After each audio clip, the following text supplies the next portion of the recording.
Qu'il en soit, vous existez, vous le faites savoir, et on vous a vu la semaine dernière réunir ce qu'on appelle les éléphants du PS, les Hollande, Jospin, Aubry, etc. Dans quel but ? Alors tout d'abord, le mot éléphant n'est pas pour moi un mot désagréable. Non, c'est pour ça que je le dis. Je ne me le permettrai pas, Patrick Canet. Merci beaucoup. Et en plus, il y a beaucoup d'éléphantaux qui voudraient bien devenir des éléphants.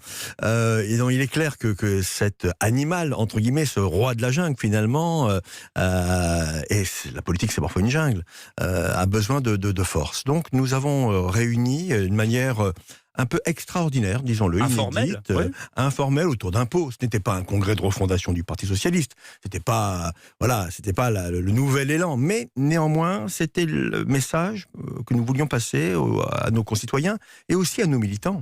Ça veut dire quoi ? On existe encore ? La famille pouvait être bien rassemblée. Ce n'est pas on existe encore, c'est on existe. Oui.